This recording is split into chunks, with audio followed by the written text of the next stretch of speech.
squared his shoulders and left to tell the others. Well, I am going along, whatever you say, Min put in firmly. You are going to Tar Valon, Moraine told her. I am no such thing, the Aes Sedai went on smoothly as if the other woman had not spoken. The Amelin seat must be told what has happened, and I cannot count on finding one I can trust who has messenger pigeons. Or that the Amelin will see any message I send by pigeon. It is a long journey, and hard. I would not send you alone if there were anyone to send with you, but I will see you have money and letters to those who might help you on your way. You must ride quickly, though. When your horse tires, buy another, or steal one if you must, but ride quickly. Let Uno take your message. He's fit, you said so. I am going after Rand.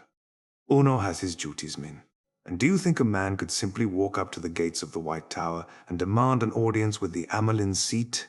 Even a king would be made to wait days if he arrived unannounced, and I fear any of the Shienarans would be left kicking their heels for weeks, if not forever. Not to mention that something so unusual would be known to everyone in Tar Valon before the first sunset. Few women seek audiences with the Amelin herself, but it does happen, and it should occasion no great comment. No one must learn even as much as that. The Amelin seat has received a message from me. Her life, and ours, could depend on it. You are the one who must go. Min sat there opening and closing her mouth, obviously searching for another argument, but Moraine had already gone on. Lan, I very much fear we will find more evidence of his passing than I would like, but I will rely on your tracking. The warder nodded. Perrin, loyal? Will you come with me after Rand? From her place against the wall, Min gave an indignant squawk, but the Aes Sedai ignored it. I will come, Loyal said quickly. Rand is my friend, and I will admit it, I would not miss anything. For my book, you see? Perrin was slower to answer. Rand was his friend, whatever he had become in the forging. And there was that near certainty of their futures being linked, though he would have avoided that part of it if he could. It has to be done, doesn't it? He said finally. I will come. Good. Moraine rubbed her hands together again, with the air of someone settling to work. You must all ready yourselves at once. Rand has hours on us. I mean to be well along his trail before midday. Slender as she was, the force of her presence herded all of them. But Lan toward the door, Loyal walking, stooped over until he was through the doorway. Perrin thought of a good wife herding geese. Once outside, Min hung back for a moment to address Lan with a too-sweet smile. And is there any message you want carried? To Nynaeve, perhaps? The warder blinked as if caught off guard, like a horse on 3 legs. Does everyone know? He regained his balance almost immediately. If there is anything else she needs to hear from me, I will tell her myself. He closed the door nearly in her face. Men, Min muttered at the door. Too blind to see what a stone could see, and too stubborn to be trusted to think for themselves. Perrin inhaled deeply. Faint smells of death still hung in the valley air, but it was better than the closeness inside. Some better. Clean air, Loyal sighed. The smoke was beginning to bother me a little. They started down the slope together. Beside the stream below, the Shienarans who could stand were gathered around Uno. From his gestures, the one-eyed man was making up for lost time with his cursing. How did you two become privileged? Min demanded abruptly. She asked you. She didn't do me the courtesy of asking. Loyal shook his head. I think she asked because she knew what we would answer, Min. Moraine seems able to read Perrin and me. She knows what we'll do. But you are a closed book to her. Min appeared only a little mollified. She looked up at them. Perrin, head and shoulders taller on one side and Loyal towering even higher on the other. Much good it does me. I am still going where she wants as easily as you 2 little lambs. You were doing well for a while, Perrin, standing up to her like she'd sold you a coat and the seams were popping open. I did stand up to her, didn't I? Perrin said wonderingly. He had not really realized he had done that. It was not so bad as I'd have thought it would be. You were lucky, Loyal rumbled.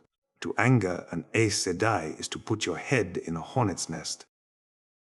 Loyal, Min said. I need to speak to Perrin. Alone. Would you mind? Oh, of course not. He lengthened his stride to its normal span and quickly moved ahead of them, pulling his pipe and tabac pouch from a coat pocket. Perrin eyed her warily. She was biting her lip, as if considering what to say. Do you ever see things about him? He asked, nodding after the Ogier. She shook her head. I think it only works with humans. But I've seen things around you that you ought to know about. I've told you. Don't be more thick-headed than you have to be, Perrin. Back there, right after you said you'd go, they were not there before. They must have to do with this journey. Or at least with you deciding to go. After a moment he said reluctantly, What did you see? An Aielman in a cage, she said promptly. A Tuatha'an with a sword. A falcon and a hawk perching on your shoulders. Both female, I think. And all the rest, of course. What is always there? What is always there? Darkness swirling round you and... None of that, he said quickly.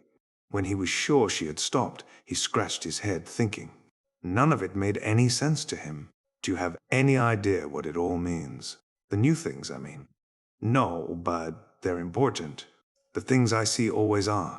Turning points in people's lives, or what's fated. It's always important. She hesitated for a moment, glancing at him. One more thing, she said slowly. If you meet a woman, the most beautiful woman you've ever seen, run. Perrin blinked. You saw a beautiful woman. Why should I run from a beautiful woman? Can't you just take advice? She said irritably. She kicked at a stone and watched it roll down the slope. Perrin did not like jumping to conclusions. It was one of the reasons some people thought him slow-witted. But he totaled up a number of things Min had said in the last few days and came to a startling conclusion. He stopped dead, hunting for words. Min, you know I like you.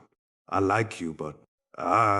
you sort of remind me of my sisters. I mean, you. The flow stumbled to a halt as she raised her head to look at him, eyebrows arched. She wore a small smile. Why, Perrin, you must know that I love you. She stood there watching his mouth work, then spoke slowly and carefully. Like a brother, you great wooden-headed lummox.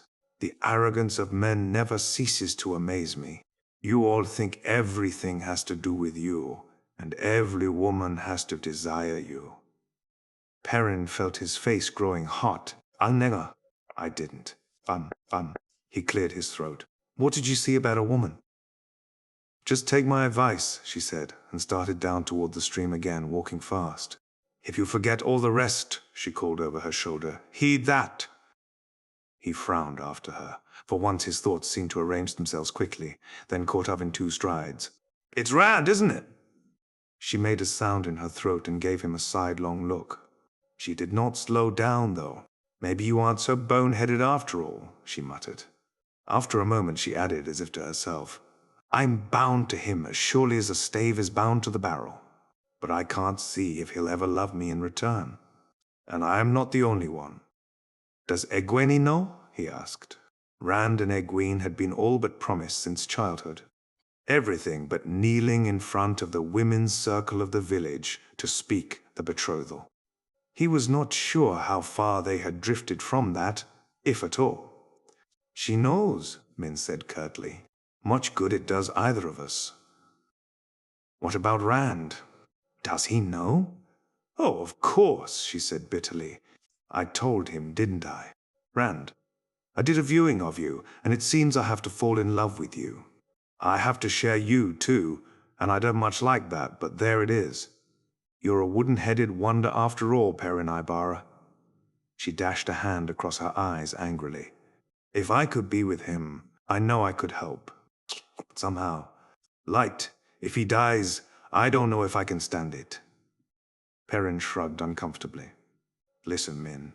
I'll do what I can to help him, however much that is.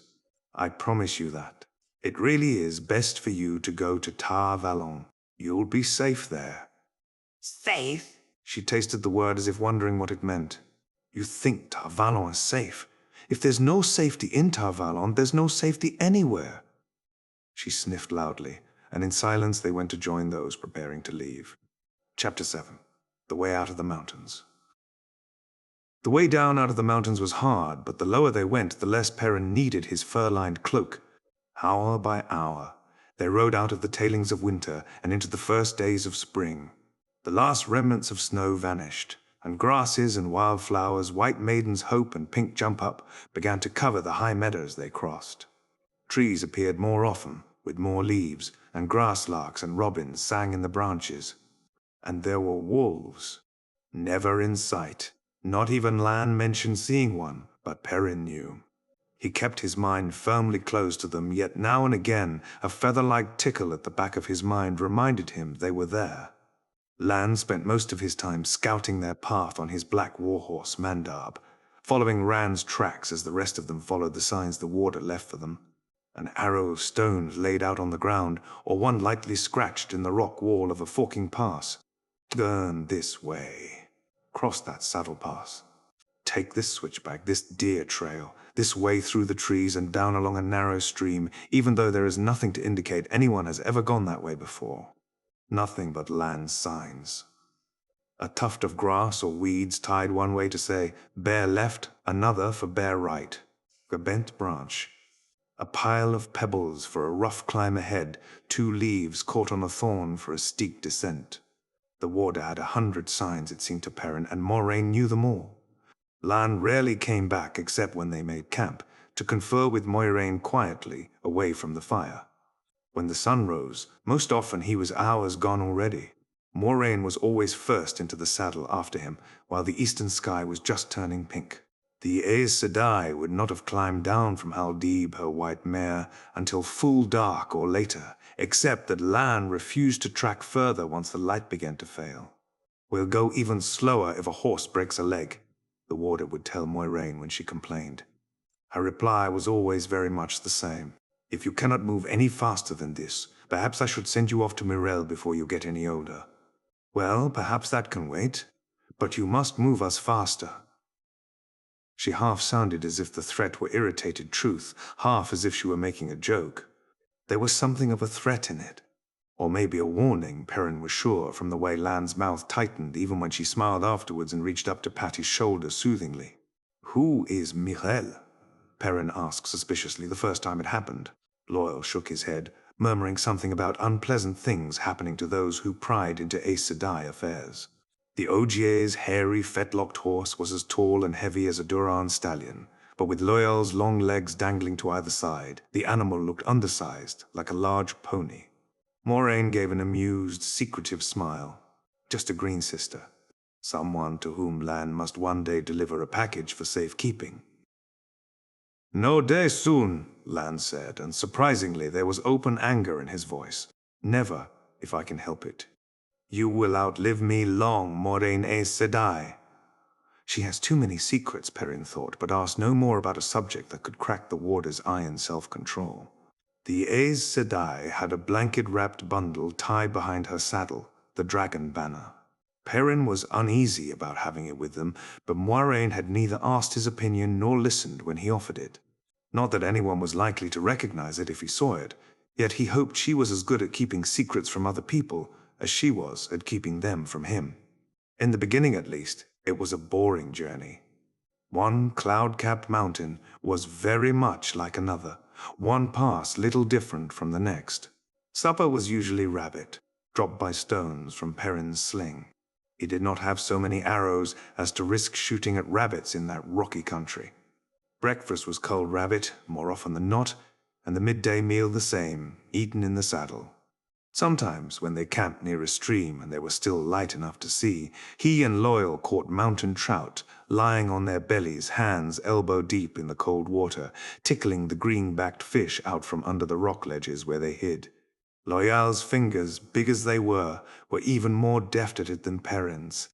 Once, 3 days after setting out, Moraine joined them, stretching herself out on the streamside and undoing rows of pearl buttons to roll up her sleeves as she asked how the thing was done.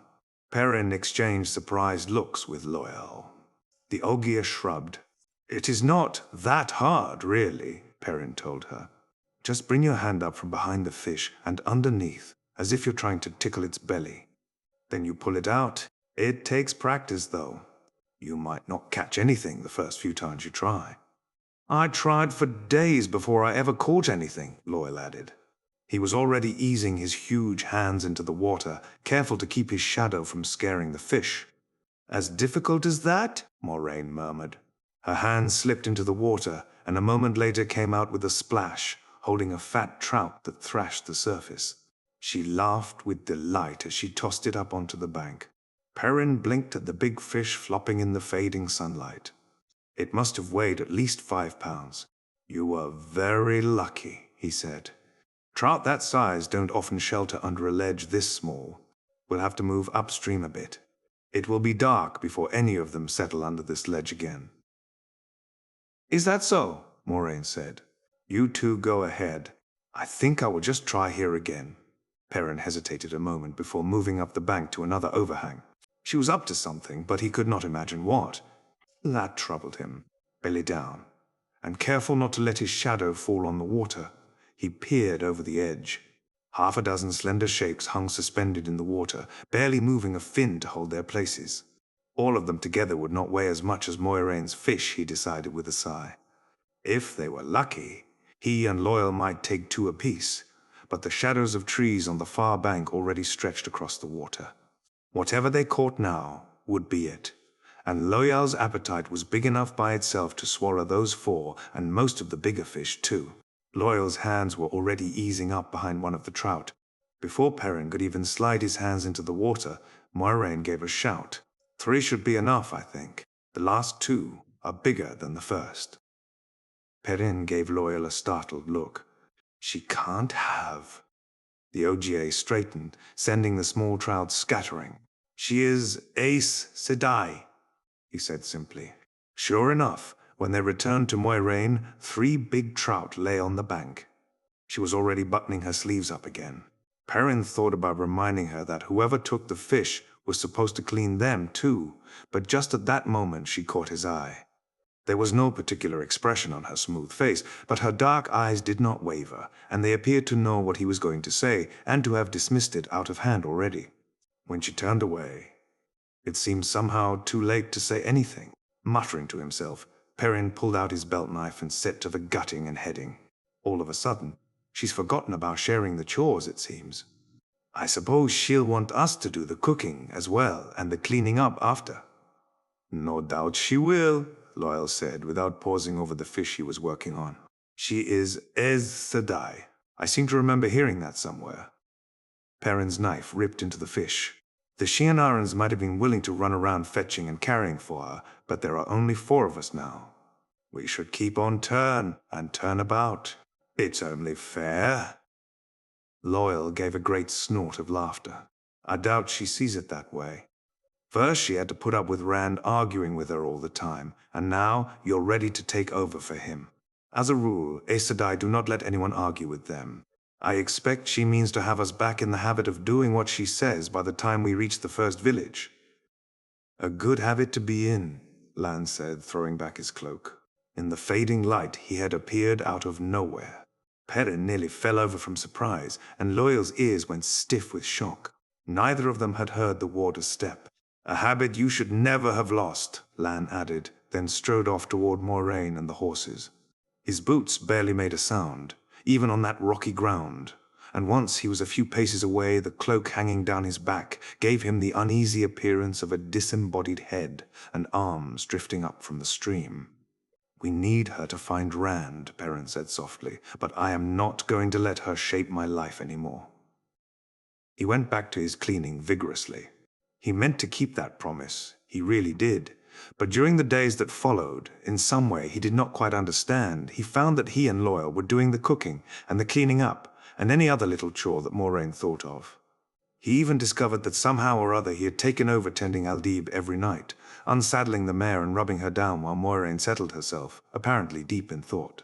Loyal gave in to it as inevitable, but not Perrin. He tried refusing, resisting, but it was hard to resist when she made a reasonable suggestion, and a small one at that. Only there was always another suggestion behind it, as reasonable and small as the first, and then another. The simple force of her presence, the strength of her gaze, made it difficult to protest. Her dark eyes would catch his at the moment he opened his mouth. A lift of her eyebrow to suggest he was being rude. A surprised widening of her eyes that he could object to so small a request. A level stare that held in it everything that was Aes Sedai.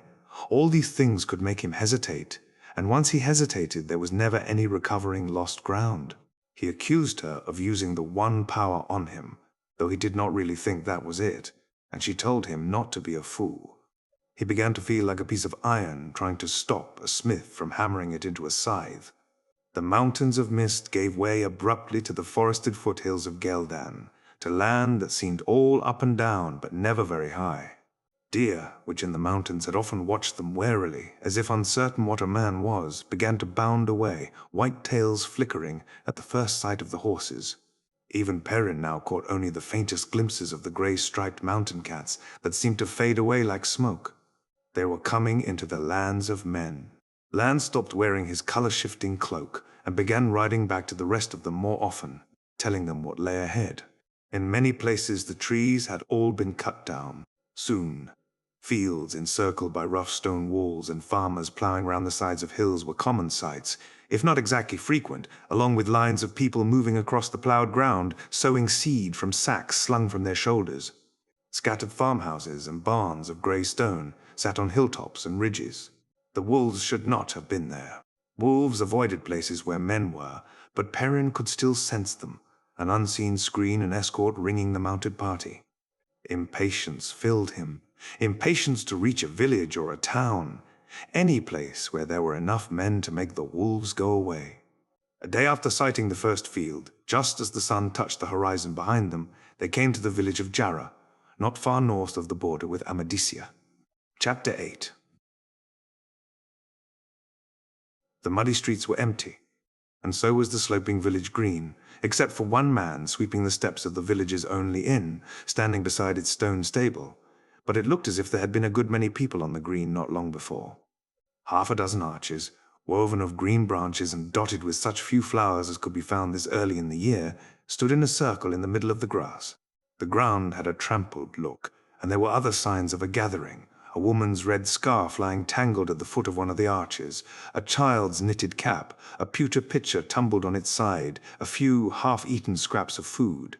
The aromas of sweet wine and spiced cakes clung about the green, mixed in with smoke from dozens of chimneys and evening meals.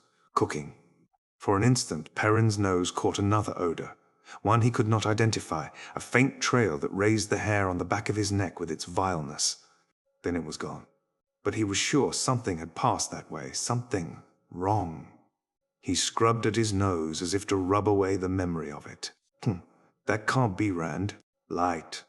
Even if he has gone mad, that can't be him. Can it? A painted sign hung above the inn door. A man standing on one foot with his arms thrown in the air, Harrenlin's Leap. As they drew rein in front of the square stone building, the sweeper straightened, yawning fiercely. He gave a start at Perrin's eyes, but his own already protruding eyes went wide when they fell on Loial. With his wide mouth and no chin to speak of, he looked something like a frog. There was an old smell of sour wine about him, to Perrin at least. The fellow had certainly been part of the celebration. The man gave himself a shake and turned it into a bow with one hand resting on the double row of wooden buttons running down his coat. His eyes flickered from one to another of them, popping even more every time they rested on Loial. Welcome, good mistress, and the light illumine your way. Welcome, good masters. You wish food, rooms, baths? All to be had here at the Leap. Master Harrod, the innkeeper, keeps a good house. I am called Simeon. If you wish anything, ask for Simeo, and he will get it for you. He yawned again, covering his mouth in embarrassment and bowing to hide it. I beg your pardon, good mistress. You have come far? Have you word of the great hunt? The hunt for the Horn of Valere? Or the false dragon? It's said there's a false dragon in Tarabon. Or maybe Arabdoman. We have not come that far, Lan said, swinging down from his saddle. No doubt you know more than I. They all began dismounting. You have had a wedding here? Moraine said. A wedding, good mistress? Why, we've had a lifetime of weddings. A plague of them, all in the last 2 days. There isn't a woman old enough to speak. The betrothal remains unmarried, not in the whole village, not for a mile in any direction. Why, even Widow Joreth dragged old Bannis through the arches, and they'd both sworn they'd never marry again. It was like a whirlwind just snatched everybody up. Rilith, the weaver's daughter, she started it, asking John the blacksmith to marry her, and him old enough to be her father and more.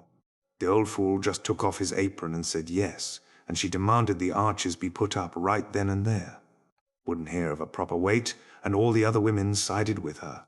Since then we've had marriages day and night. Why, nobody's had any sleep at all, hardly. That's very interesting, Perrin said when Simeon paused to yawn again. But have you seen a young... It is very interesting, Moraine said, cutting him off, and I would hear more of it later, perhaps. For now, we would like rooms and a meal. Lan made a small gesture toward Perrin down low, as if telling him to hold his tongue. Of course, good mistress. A meal. Rooms. Simeon hesitated, eyeing Loyal. We'll have to push 2 beds together for. He leaned closer to Moiraine and dropped his voice. Pardon, good mistress, but, what exactly is he? Meaning no disrespect, he added hastily. He had not spoken softly enough, for Loyal's ears twitched irritably. I am an Ogier. What did you think I was? A Trolloc? Simeon took a step back at the booming voice. Trolloc? Good, master? Why, I'm a grown man. I don't believe in children's tales. Did you say Ogier? Why, Ogier are children. I mean, that is... In desperation, he turned to bellow toward the stable next to the inn. Touch him. Visitors, come see to their horses. After a moment, 2 boys with hay in their hair tumbled out of the stable, yawning and rubbing their eyes. Simeon gestured to the steps, bowing as the boys gathered reins. Perrin slung his saddlebags and blanket roll over his shoulder and carried his bow as he followed Moraine and Lan inside, with Simeon bowing and bobbing ahead of them. Loyal had to duck low under the lintel, and the ceiling inside only cleared his head by a foot. He kept rumbling to himself about not understanding why so few humans remembered the Ogier. His voice was like distant thunder.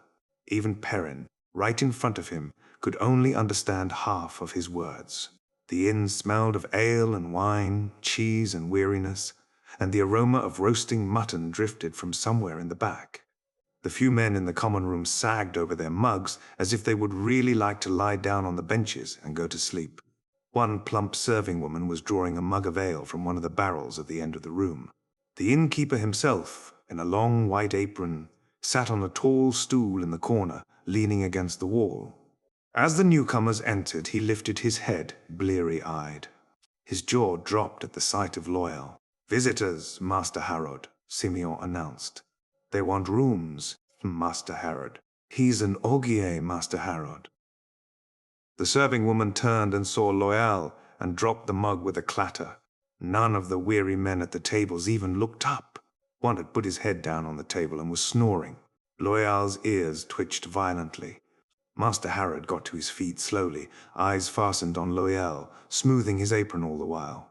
At least he isn't a white cloak, he said at last, then gave a start as if surprised he had spoken aloud. That is to say, welcome, good mistress, good masters. Forgive my lack of manners. I can only plead tiredness, good mistress. He darted another glance at Loyal and mouthed, Ogier? With a look of disbelief. Loyal opened his mouth, but Moraine forestalled him. As your man said, good innkeeper, I wish rooms for my party for the night, and a meal. Oh, of course, good mistress. Of course. Simeon, show these good people to my best rooms, so they can put down their belongings. I'll have a fine meal laid out for you when you return, good mistress. A fine meal. If it pleases you to follow me, good mistress, Simeon said. Good masters. He bowed the way to stairs at one side of the common room. Behind them, one of the men at the table suddenly exclaimed, What in the name of the light is that? Master Harrod began explaining about Ogier, making it sound as if he were quite familiar with them. Most of what Perrin heard before they left the voices behind was wrong.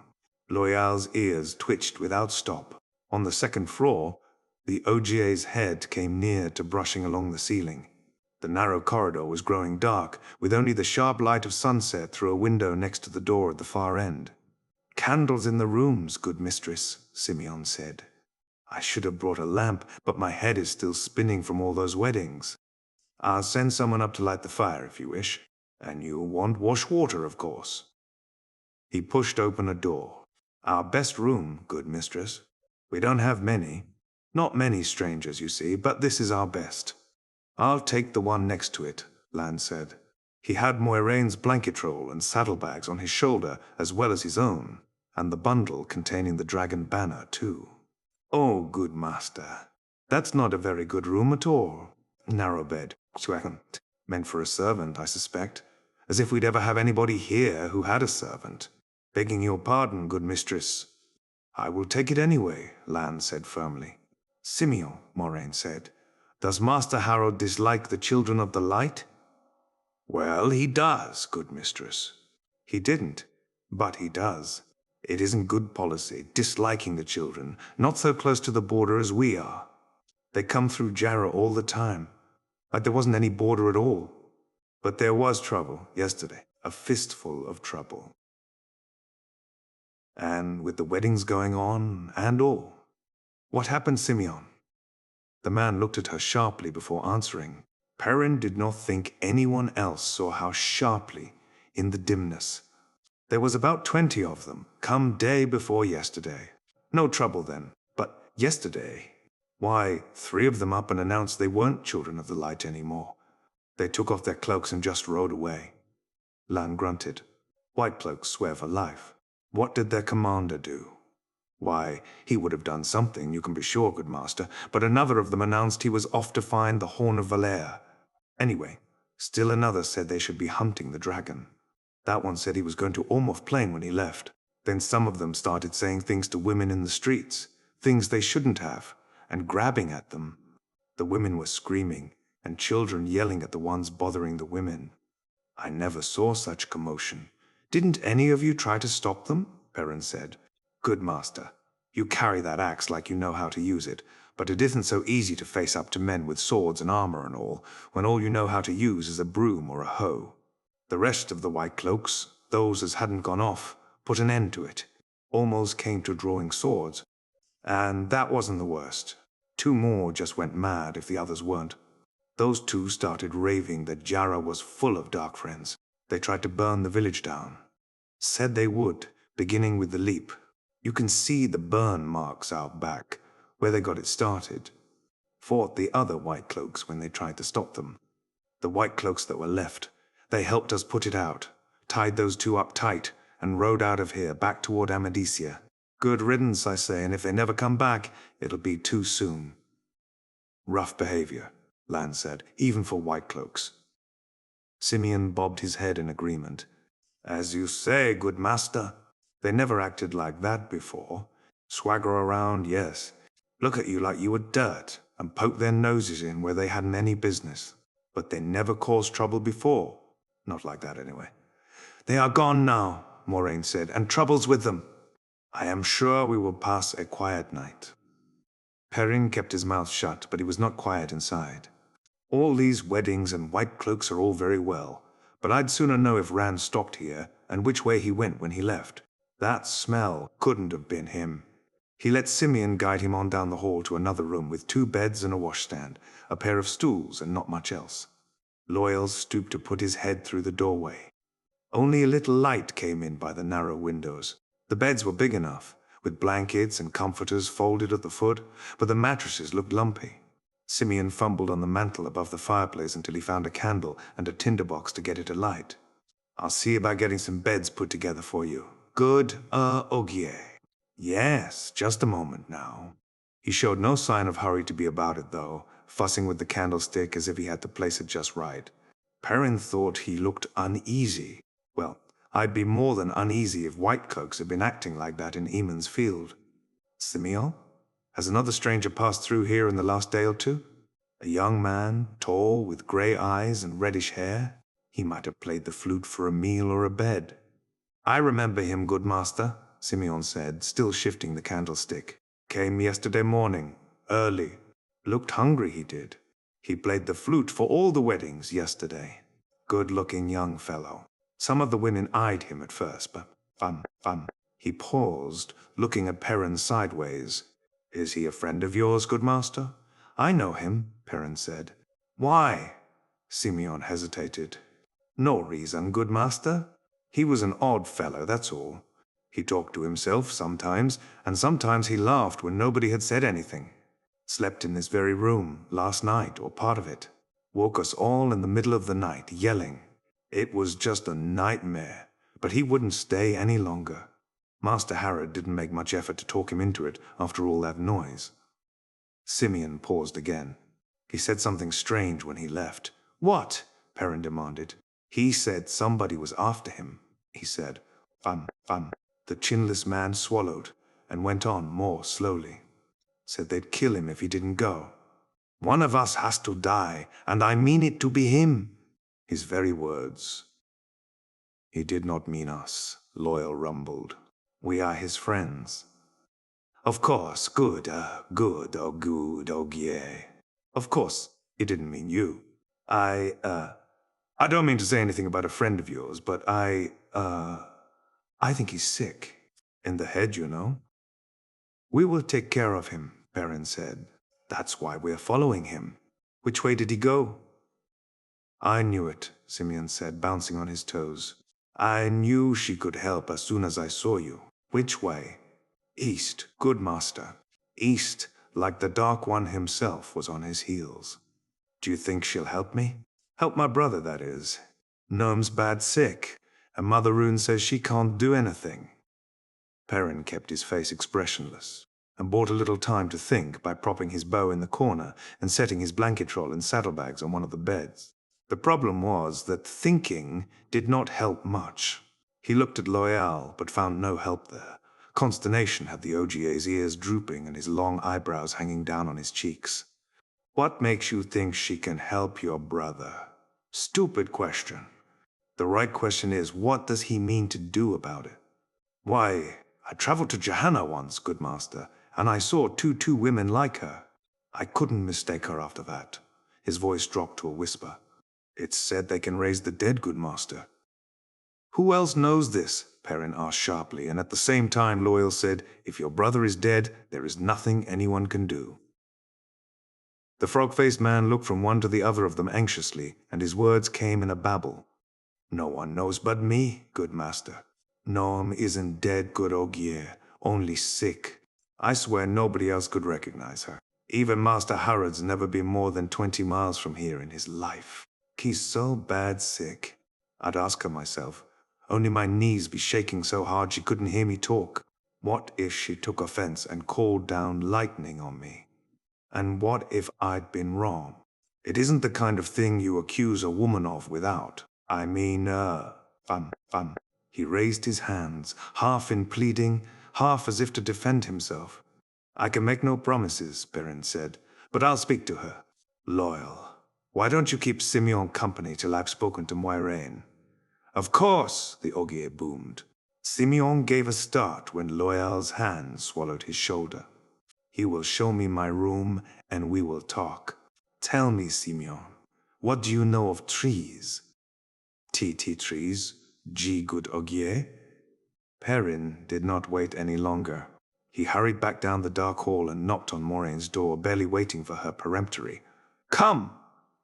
Before pushing in. Half a dozen candles showed that the Leap's best room was none too good, though the one bed had 4 tall posts supporting a canopy, and the mattress looked less full of lumps than Perrin's.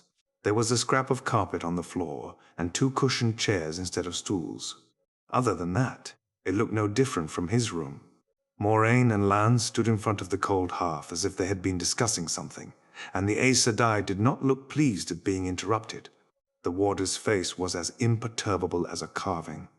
Ran's been here all right, Perrin started off. That fellow Simeon remembers him.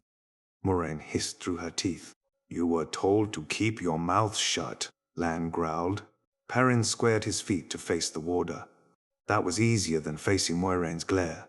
How could we find out whether he had been here without asking questions? Play me that. He left last night, if you're interested, heading east. And he was carrying on about somebody following him, trying to kill him. East! Moiraine nodded. The utter calm of her voice was at odds with her disapproving eyes. That is good to know, though it had to be so if he is going to tear. But I was fairly certain he had been here even before I heard about the White Cloaks, and they made it a certainty. Rand is almost surely right about one thing, Perrin. I cannot believe we are the only ones trying to find him. And if they find out about us, they may well try to stop us. We have enough to contend with trying to catch up to Rand without that. You must learn to hold your tongue until I tell you to speak. The White Cloaks, Perrin said incredulously. Hold my tongue. Burn me, if I will. How could they tell you? Rand's madness. It is catching? Not his madness, Moiraine said, if he is far enough gone yet to be called mad. Perrin? He is more strongly Ta'veren than anyone since the Age of Legends. Yesterday, in this village, the pattern moved, shaped itself around him like clay shaped on a mold. The weddings, the white cloaks, these were enough to say Rand had been here, for anyone who knew to listen. Perrin drew a long breath. And this is what we'll find everywhere he's been? Light. If there are shadowspawn after him, they can track him as easily as we can. Perhaps, Moiraine said. Perhaps not. No one knows anything about Ta'veren as strong as Rand. For just a moment she sounded vexed at not knowing. Artur Hawkwing was the most strongly Ta'veren of whom any writings remain. And Hawkwing was in no way as strong as Rand. It is said, Lan put in, that there were times when people in the same room with Hawkwing spoke truth when they meant to lie, made decisions they had not even known they were contemplating. Times when every toss of the dice, every turn of the cards went his way. But only times. You mean you don't know? Perrin said. He could leave a trail of weddings and white cloaks gone mad all the way to Tyr. I mean I know as much as there is to know, Moiraine said sharply. Her dark-eyed gaze chastised Perrin like a whip. The pattern weaves finely around Ta'veren, and others can follow the shape of those threads if they know where to look. Be careful. Your tongue does not unravel more than you can know. In spite of himself, Perrin hunched his shoulders as if she were delivering real blows. Well, you had better be glad I opened my mouth this time. Simeon knows you're Aes Sedai.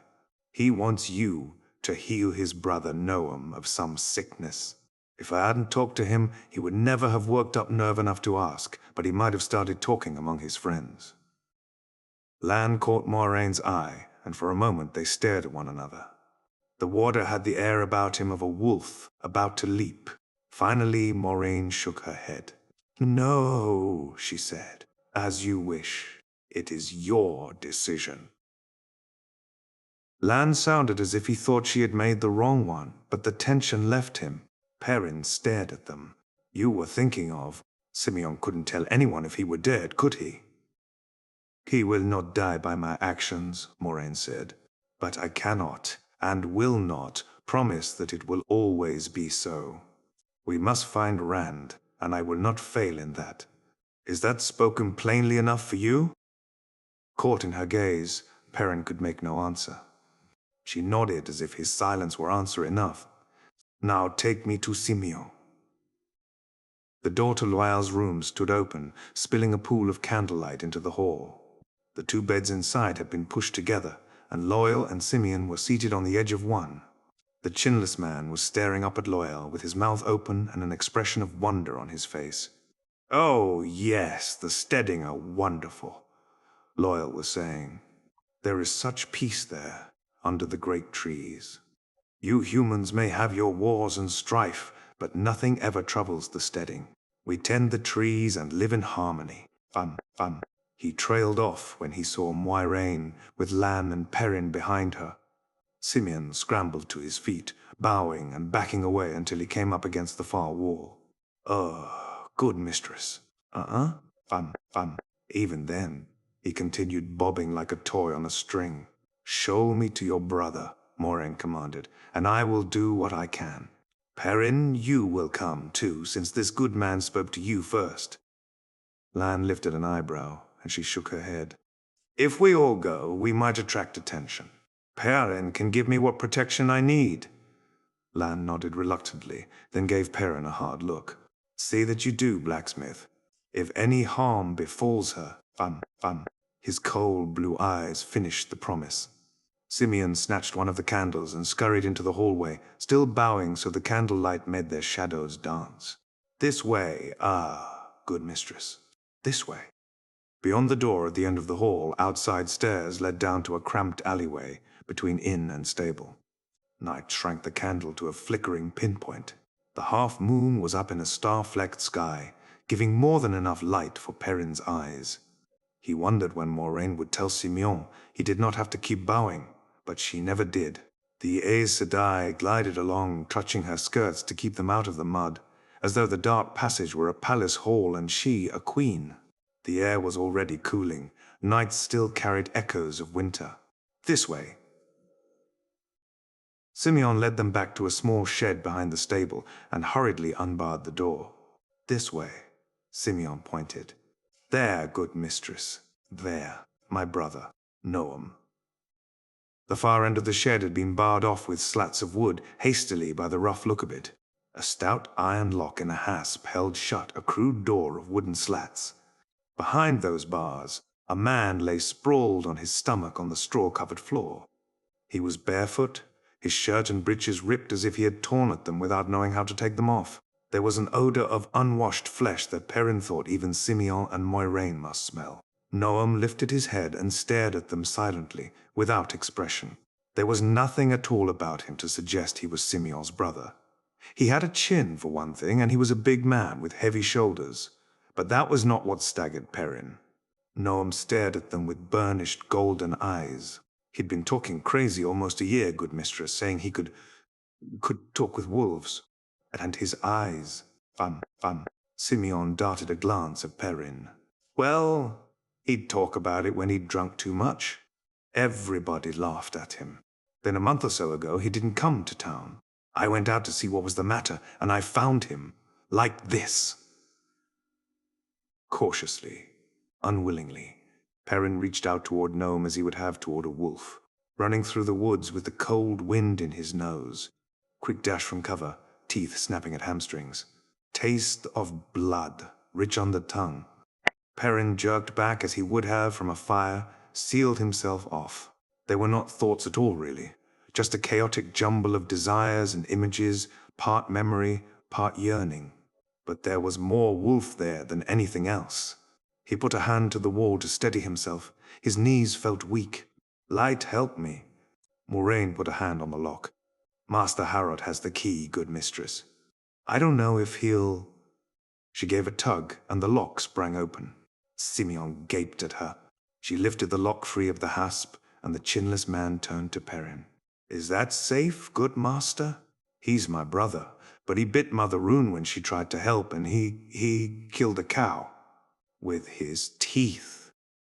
He finished faintly. "Moiraine," Perrin said, "the man is dangerous." "All men are dangerous," she replied in a cool voice. "Now be quiet." She opened the door and went in. Perrin held his breath. At her first step, Noam's lips peeled back from his teeth, and he began to growl, a rumble that deepened till his whole body quivered. Moraine ignored it. Still growling, Noam wriggled backwards in the straw as she came closer to him, until he had backed himself into a corner. I had backed him. Slowly, calmly, the Aes Sedai knelt and took his head between her hands. Noam's growl heightened to a snarl, then tailed off in a whimper before Perrin could move. For a long moment, Moraine held Noam's head, then just as calmly released it and rose. Perrin's throat tightened as she turned her back on Noam and walked out of the cage, but the man only stared after her. She pushed the slatted door to, slicked the lock back through the hasp, not bothering to snap it shut, and Noam hurled himself snarling against the wooden bars. He bit at them and battered them with his shoulders, tried to force his head between them, all the while snarling and snapping. Moraine brushed straw from her skirt with a steady hand and no expression. "You do take chances," Perrin breathed. She looked at him. A steady, knowing gaze, and he dropped his eyes. His yellow eyes. Simeon was staring at his brother. "Can you help him, good mistress?" he asked hoarsely. "I am sorry, Simeon," she said. "Can't you do anything, good mistress?" "Goga. One of those." His voice fell to a whisper. "Aes Sedai things." "Healing is not a simple matter, Simeon, and it comes from within as much as from the healer. There is nothing here that remembers being Noam. Nothing that remembers being a man. There are no maps remaining to show him the path back, and nothing left to take that path. Noam is gone, Simeon. He just used to talk funny, good mistress, when he'd had too much to drink. He just, Simeon scrubbed a hand across his eyes and blinked. "Thank you, good mistress. I know you'd have done something if you could." She put a hand on his shoulder, murmured comforting words, and then she was gone from the shed. Perrin knew he should follow her, but the man, what had once been a man, snapping at the wooden bars, held him. He took a quick step and surprised himself by removing the dangling lock from the hasp. The lock was a good one, the work of a master smith. "Good master!" Perrin stared at the lock in his hand, at the man behind in the cage. Gnome had stopped biting at the slats. He stared back at Perrin warily, panting. Some of his teeth had broken off jaggedly. "You can leave him in here forever," Perrin said, "but I don't think he'll ever get any better. If he gets out, good master, he'll die." "He will die in here or out there, Simeon. Out there. At least he'll be free, and as happy as he can be. He's not your brother anymore, but you're the one who has to decide. You can leave him in here for people to stare at. Leave him to stare at the bars of his cage until he pines away. You cannot cage a wolf, Simeon. Not, and expect it to be happy. Or live long." "Yes," Simeon said slowly. "Yes, I see." He hesitated, then nodded, and jerked his head toward the shed door. That was all the answer Perrin needed. He swung back the slatted door and stood aside. For a moment, Gnome stared at the opening. Abruptly, he darted out of the cage, running on all fours, but with surprising agility. Out of the cage, out of the shed, and into the night. The light help us both, Perrin thought. I suppose it's better for him to be free. Simeon gave himself a shake. But I don't know what Master Harrod will say when he finds that door standing open and Noam gone. Perrin shut the cage door. The big lock made a sharp click as he refastened it. Let him puzzle that out. Simeon barked a quick laugh, abruptly cut off. He'll make something out of it. They all will. Some of them say Noam turned into a wolf fur and all when he bit Mother Rune. It's not true, but they say it. Shivering, Perrin leaned his head against the cage door. He may not have fur, but he's a wolf. He's wolf, not man. Light, help me. We didn't keep him here always, Simeon said suddenly. He was at Mother Rune's house, but she and I got Master Harrod to move him here after the White Cloaks came. They always have a list of names, dark friends they're looking for. It was Gnome's eyes, you see. One of the names the White Cloaks had was a fellow named Perrin Ibarra, a blacksmith. They said he has yellow eyes and runs with wolves. You can see why I didn't want them to know about Noam. Perrin turned his head enough to look at Simeon over his shoulder. Do you think this Perrin Ibarra is a dark friend? A dark friend wouldn't care if my brother died in a cage. I suppose she found you soon after it happened. In time to help. I wish she'd come to Jarrah a few months ago. Perrin was ashamed that he'd ever compared the man to a frog. And I wish she could have done something for him. Burn me, I wish she could. Suddenly it burst on him that the whole village must know about Noam, about his eyes. Simeon, would you bring me something to eat in my room? Master Harrod and the rest might have been too taken with staring at Loyal to notice his eyes before, but they surely would if he ate in the common room. Of course.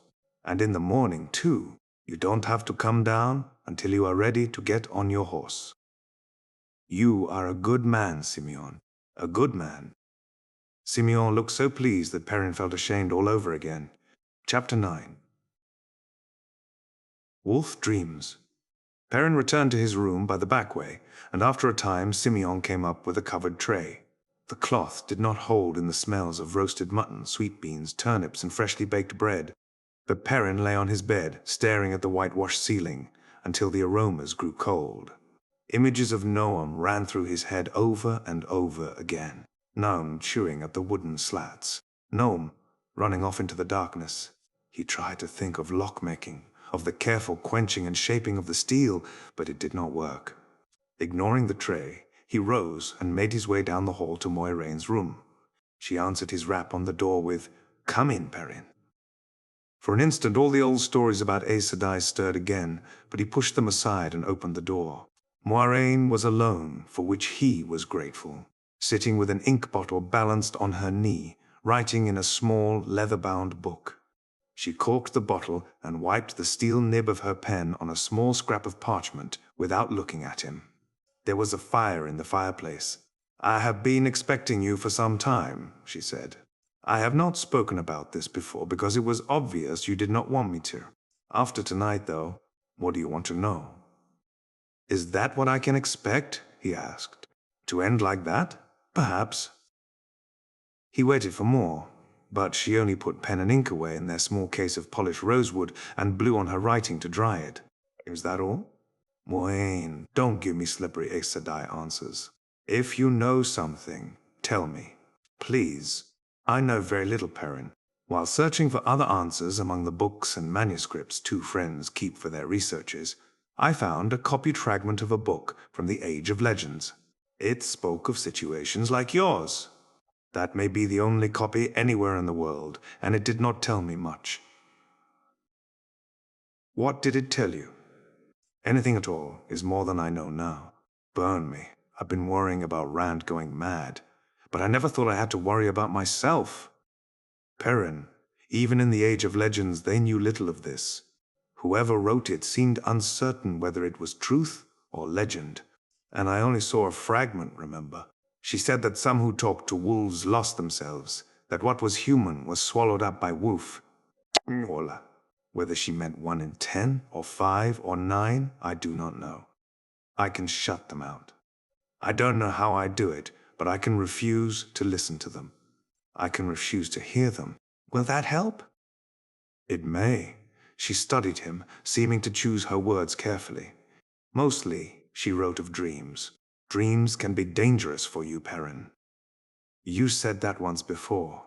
What do you mean?" "According to her, wolves live partly in this world, and partly in a world of dreams." "A world of dreams?" he said disbelievingly. Moiraine gave him a sharp look. "That is what I said, and that is what she wrote. The way wolves talk to one another, the way they talk to you, is in some way connected to this world of dreams. I do not claim to understand how." She paused, frowning slightly. "From what I have read of Aes Sedai who had the talent called dreaming, dreamers sometimes spoke of encountering wolves in their dreams, even wolves that acted as guides. I fear you must learn to be as careful sleeping as waking, if you intend to avoid wolves. If that is what you decide to do. If that is what I decide. Moiraine, I will not end up like Noam." "I won't." She eyed him quizzically, shaking her head slowly. "You speak as if you can make all your own choices, Perrin. You are ta'veren, remember." He turned his back on her, staring at the night-dark windows, but she continued, "Perhaps, knowing what Rand is, knowing how strongly ta'veren he is, I have paid too little attention to the other 2 ta'veren I found with him. 3 ta'veren in the same village, all born within weeks of one another? That is unheard of. Perhaps you and Mat have larger purposes in the pattern than you or I thought." "I do not want any purpose in the pattern," Perrin muttered. "I surely can't have one if I forget I am a man. Will you help me, Moiraine?" It was hard to say that. What if it means her using the one power?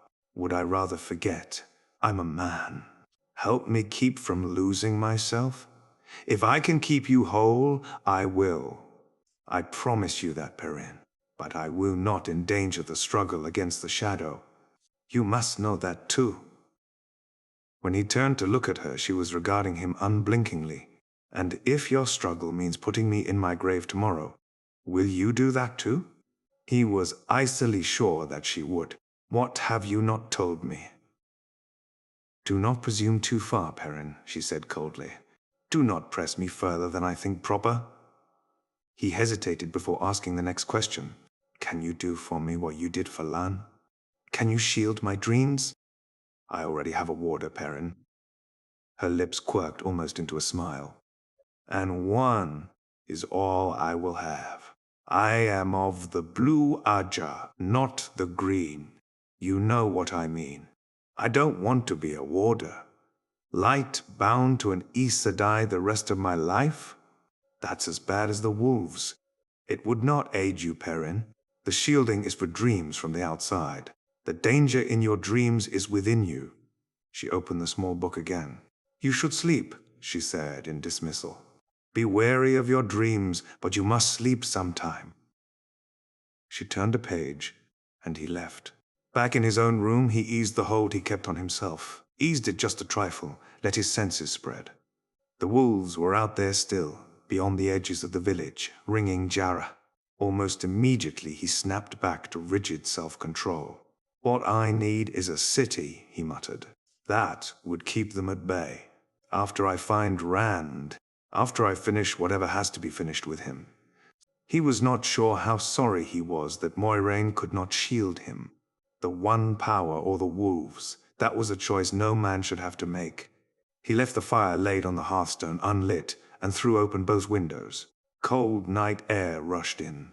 Tossing blankets and comforter on the floor, he lay down fully clothed on the lumpy bed, not bothering to try to find a comfortable position. His last thought before sleep came was that if anything would keep him from deep sleep and dangerous dreams, that mattress would. He was in a long hallway, its high stone ceiling and walls glistening with damp and streaked by odd shadows. They lay in contorted strips, stopping as abruptly as they began, too dark for the light between them. He had no idea where the light came from. No, he said, then louder. No! This is a dream. I need to wake up. Wake up! The hallway did not change. Danger. It was a wolf's thought, faint and distant. I will wake up. I will! He pounded a fist against the wall. It hurt, but he did not wake. He thought one of the sinuous shadows shifted away from his blow. Run, brother. Run here. Hopper, he said wonderingly. He was sure he knew the wolf whose thoughts he heard. Hopper, who had envied the eagles. Hopper is dead. Run. Perrin lurched into a run, one hand holding his axe to keep the haft from banging against his leg. He had no idea where he was running or why, but the urgency of Hopper's sending could not be ignored. Hopper's dead, he thought. He's dead. The Perrin ran. Other hallways crossed the one he ran along, at odd angles, sometimes descending, sometimes climbing. None looked any different from the passage he was in, though. Damp stone walls, unbroken by doors, and strips of darkness.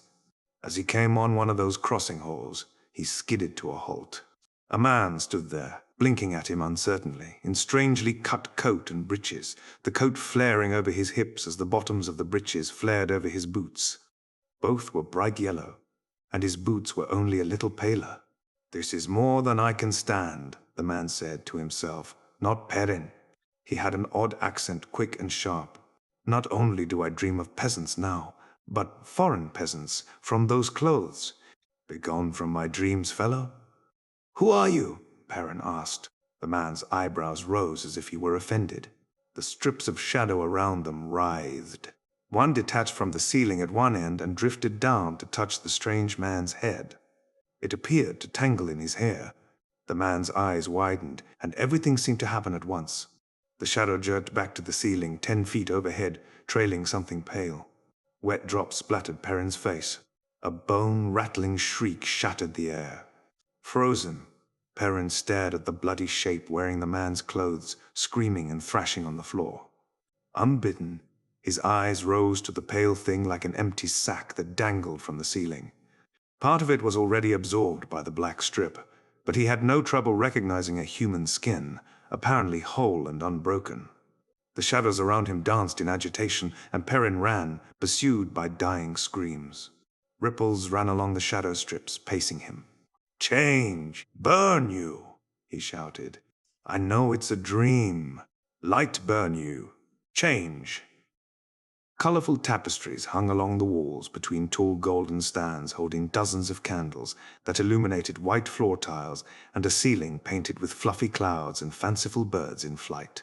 Nothing moved but the flickering candle flames along the length of that hall, stretching as far as he could see, or in the pointed arches of white stone that occasionally broke the walls.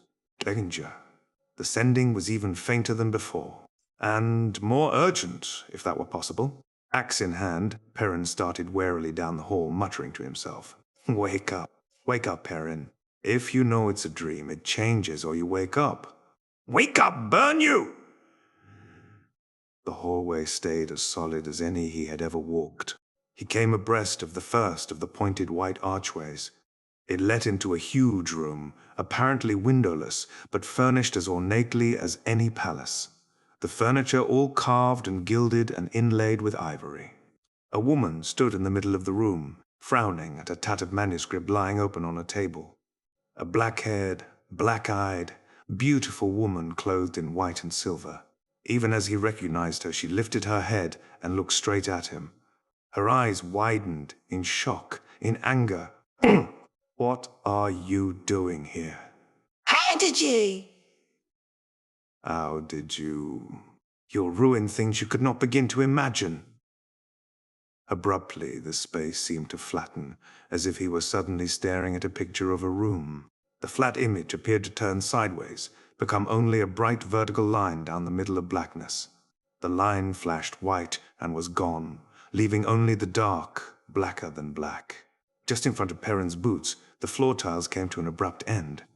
As he watched, the white edges dissolved into the black-like sand washed away by water.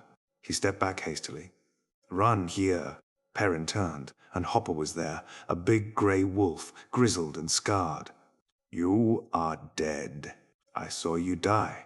I felt you die. Ascending flooded Perrin's mind. Go now. You must not be here now. Danger. Great danger.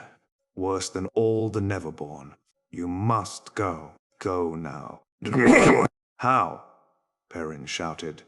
I want to go, but how? Go. Teeth bared, Hopper leaped for Perrin's throat. With a strangled cry, Perrin sat up on the bed, hands going to his throat to hold in lifeblood. They met unbroken skin. He swallowed with relief, but the next moment his fingers touched a damp spot. Almost falling in his haste, he scrambled off the bed, stumbled to the washstand and seized the pitcher, splashed water everywhere as he filled the basin. The water turned pink as he washed his face, pink with the blood of that strangely dressed man. More dark spots dotted his coat and breeches. He tore them off and tossed them into the furthest corner. He meant to leave them there. Simeon could burn them. A gust of wind whipped in the open window. Shivering in shirt and small clothes, he sat on the floor and leaned back against the bed. This should be uncomfortable enough. Sourness tinged his thoughts, and worry, and fear, and determination. I won't give in to this. I won't. He was still shivering when sleep finally came. A shallow half-sleep filled with vague awareness of the room around him and thoughts of the cold. But the bad dreams that came were better than some others. Rand huddled under the trees in the night, watching the heavy-shouldered black dog come nearer his hiding place. His side ached. The wound Moraine could not quite heal, but he ignored it. The moon gave barely enough light for him to make out the dog, waist-high, with its thick neck and massive head, and its teeth that seemed to shine like wet silver in the night. It sniffed the air and trotted toward him. Closer, he thought. Come closer.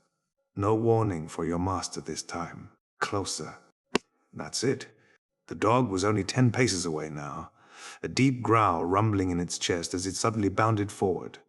Seemed straight at Rand. The power filled him. Something leaped from his outstretched hands. He was not sure what it was. A bar of white light, solid as steel. Liquid fire. For an instant, in the middle of that something, the dog seemed to become transparent, and then it was gone. The white light faded, except for the afterimage burned across Rand's vision. He sagged against the nearest tree trunk, the bark rough on his face. Relief and silent laughter shook him. It worked. Light saved me. It worked this time. It had not always. There had been other dogs this night. The one power pulsed in him, and his stomach twisted with the Dark One's taint on saidin, wanted to empty itself. Sweat beaded on his face despite the cold night wind, and his mouth tasted full of sickness. He wanted to lie down and die. He wanted Nynaeve to give him some of her medicines, or Moiraine to heal him, or something, anything, to stop the sick feeling that was suffocating him. But saidin flooded him with life too.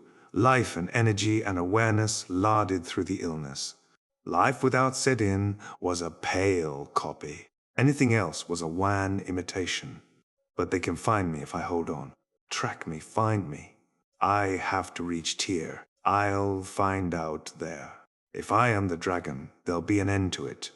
And if I am not, if it's all a lie, there will be an end to that too. An end. Reluctantly, with infinite slowness, he severed contact with saidin, gave up its embrace as if giving up life's breath. The night seemed drab. The shadows lost their infinite sharp shadings and washed together. In the distance, to the west, a dog howled, a shivering cry in the silent night. Rand's head came up. He peered in that direction, as though he could see the dog if he tried hard enough. A second dog answered the first, then another, and two more together, all spread out somewhere west of him. "Hunt me," Rand snarled. "Hunt me if you will. I'm no easy meat." "No more!" Pushing himself away from the tree, he waded a shallow, icy stream, then settled into a steady trot eastward. Cold water filled his boots, and his side hurt, but he ignored both. The night was quiet again behind him, but he ignored that too. Hunt me. I can hunt too. I am no easy meat. Chapter 10.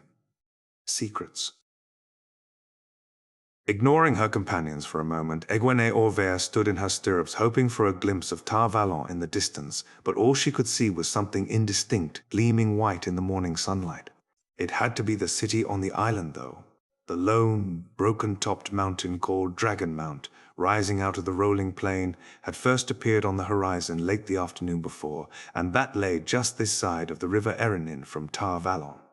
It was a landmark, that mountain. One jagged fang sticking up out of rolling flatlands, easily seen for many miles, easy to avoid, as all did, even those who went to Tar Valon. Dragon Mount was where Lu's Therin kinslayer had died, so it was said, and other words had been spoken of the mountain, prophecy and warning. Rich reasons to stay away from its black slopes. She had reason not to stay away, and more than one. Only in Tar Valon could she find the training she needed, the training she had to have. I will never be collared again. She pushed the thought away, but it came back, turned end about. I will never lose my freedom again. In Tar Valon, Anaya would resume testing her dreams. The Aes Sedai would have to, though she had found no real evidence that Egwene was a dreamer, as Anaya suspected. Egwene's dreams had been troubling since leaving Ormoth Plain. Aside from dreams of the Shanshan, and those still made her wake sweating, she dreamed more and more of Rand. Rand running towards something, but running away from something too. She peered harder toward Tar Valon. Anaya would be there. And Galad too, perhaps. She blushed in spite of herself, and banished him from her mind entirely. Think about the weather. Think about anything else. Light, but it feels warm. This early in the year, with winter only yesterday's memory. White still capped Dragon Mount, but here below the snows were melted. Early shoots poked through the matted brown of last year's grasses, and where trees topped a low hill here and there, the first red of new growth was showing. After a winter spent traveling, sometimes tracked in village or camp for days by storms, sometimes covering less ground between sunrise and sunset, with snowdrifts belly-deep on the horses than she could have walked by noon in better weather, it was good to see signs of spring. Sweeping her thick wool cloak back out of her way, Egwene let herself drop down in the high-cantled saddle and smoothed her skirts in a gesture of impatience. her dark eyes filled with distaste. She had worn the dress, divided for riding by her own skill with a needle, for far too long, but the only other she had was even more grubby, and the same color, the dark grey of the leashed ones. The choice